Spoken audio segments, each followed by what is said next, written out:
الوطن والمواطنين.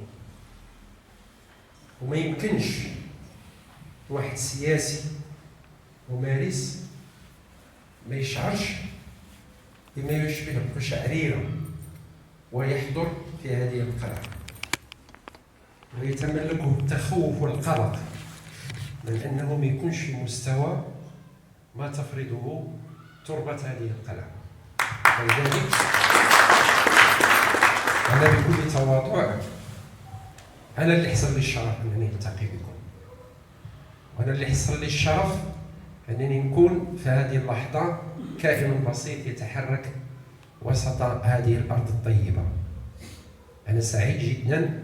أيضا هذه دورة عادية للمجلس الإقليمي ديال حزب الاستقلال بالسيد البرنوسي اللي كان لي الشرف برئاستها، اللي كتنعقد في إطار انعقاد سلسلة ديال دورات المجالس الإقليمية في ربوع المملكة. أكثر من 80 مجلس إقليمي اللي كينعقد هذه الأيام في مختلف الأقاليم، اللي هو الشعار حول تنزيل مشروع الحكم الذاتي في ضوء التطورات الأخيرة اللي عندها أهمية كبيرة جدا، في ظل مرجعية واحدة وهي الخطاب جلالة الملك نصره الله اللي ألقاه مساء 31 أكتوبر.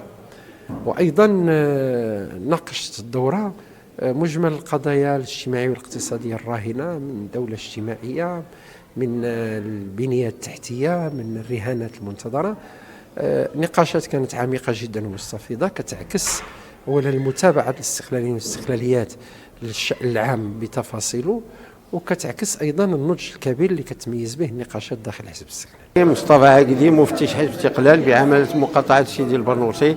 عقدنا اليوم الدورة العادية للمجلس الإقليمي لحزب الاستقلال مفتشية عمالة مقاطعة عين سبل سيدي البرنوسي تحت شعار مشروع الحكم الذاتي تحت السيادة الوطنية ورهانة المغرب الصاعد، وبرئاسة الأخ الفاضل المحترم عضو اللجنة التنفيذية لحزب الاستقلال السي عبد الله البقالي.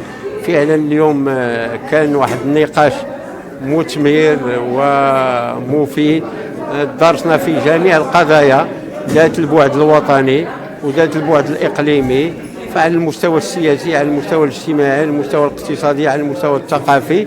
وفعلا 3 سوايع ونص ديال الحوار مسؤول بطبيعة الحال، كان فيه الوضوح، كان فيه الصراحة، كان مطبوع بطبيعة الحال بواحد الغيرة وطنية صادقة عبر عليها جميع الإخوان، لا من خلال العرض بطبيعة الحال ديال الأخ عبد الله البقالي كمبعوث ديال اللجنة التنفيذية، اللي كان بطبيعة الحال موفق كما عهدناه دائما، واللي حاول ما أمكن على أساس أنه بالنسبة لنا يسلط الضوء على الوضعية السياسية، خصوصا ركز بشكل كبير على قضية المستجدات ديال قضية الوحدة الترابية المغربية والانتصار الكبير اللي حقق المغرب في إطار تثبيت وترسيخ بطبيعة الحال السيادة الوطنية من خلال الحكم الذاتي.